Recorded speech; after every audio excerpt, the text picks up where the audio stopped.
अस्सलाम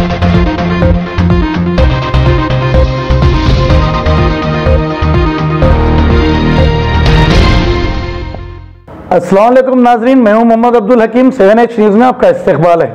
जियागुड़ा कारपोरेटर मित्रा कृष्णा ने ward committee members के साथ एक मीटिंग ली है।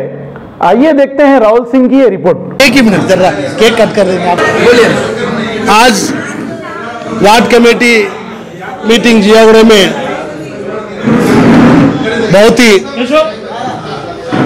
आल ऑफिसरों के बीच में डेवलपमेंट के ऊपर बहुत ही चर्चा और वार्ड मेंबर, एरिया सभा मेंबर अपने अपने एरिया के डेवलपमेंट के ऊपर ऑफिसरों के बीच में जो डेवलपमेंट और अनडेवलपमेंट के ऊपर बहुत चर्चा हुई। तो ऑफिसरों ने पूरी क्लैरिटी देते हुए और आज जो जियागुड़ा में आज हैदराबाद में कारवान कॉन्स्टिट्यूंसी में आज तेलंगाना हुकूमत ने जो करोड़ों रुपए आज देके जो हैदराबाद में ज़्यादा से ज़्यादा बजट लेने वाली कोई वार्ड है वो हाउसिंग के ताल्लुक से तो वो जियागुड़ा है। 155 करोड़ रुपए जो आज जियागुड़ा को अलॉटमेंट किया गया है। जो ऑनरेबल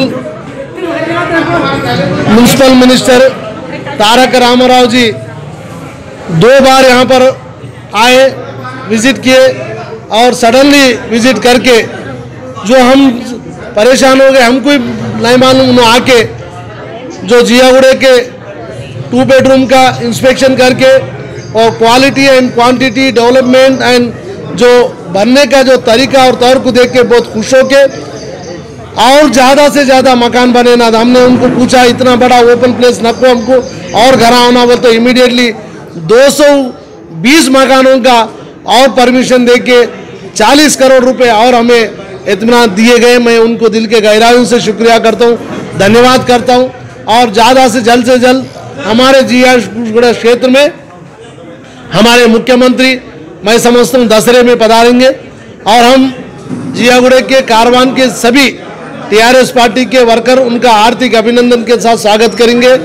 जो हमारा जो संत इल्लू कला जो है वो जल्द से जल्द पूरा होने वाला है। इसके करता धरता मेरे साथी वार्ड मेंबर, एरिया सभा मेंबर, जितने भी टीआरएस पार्टी के जो हमारे जो सीनियर लीडर है जो जेलों को गए बहुत बड़े काम करके इस डेवलपमेंट में योगदान दिया, मैं सीनियर लीडरों का भी अभिनंदन करता हूँ। जो हमारे डेवलपमेंट में पीछे से हो सामने से हो हेल्प करके हमारे डेवलपमेंट को जो मदद कर रहे सीनियर लीडरों का टीआरएस पार्टी का, मैं उनको भी धन्यवाद करता हूँ। और साथ ही साथ जो हमारा जो एजेंडा था इलेक्शन में टीआरएस पार्टी हमने 2 वादे किए थे, एक तो 2 बेडरूम बनाने का, दूसरा स्लॉट हाउस।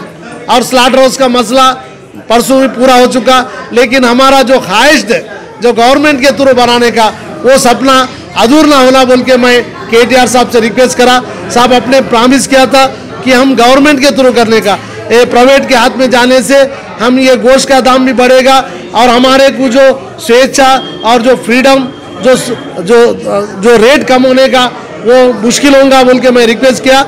उन्होंने कहा हम 4 स्लॉट हाउस करें, वहाँ पर वर्क नहीं चल रहा, उसका जो सोचना उतना बिजनेस हो रहा, इसको अगर प्राइवेट दिए तो डेवलप होगा सोचे, अगर कोई प्राइवेट नहीं आएंगे तो गवर्नमेंट के थ्रू जरूर बनाएंगे बोल के दिया। मैं उनको अभिनंदन करता हूँ, धन्यवाद करता हूँ। साथ ही साथ केटीआर साहब 1 करोड़ रुपए कारवान में जो ड्रेनेज के लिए अंदरून कारवान को स्पेशली 1 करोड़ रुपए मुझे दिए, मैं उनका अभिनंदन करता हूं, धन्यवाद करता हूं। जो 40 सालों से जो पेंडिंग था उसको करने के लिए मुझे 1 करोड़ दिया केटीआर साहब दिए, मैं दिल के गहराई से उनका शुक्रिया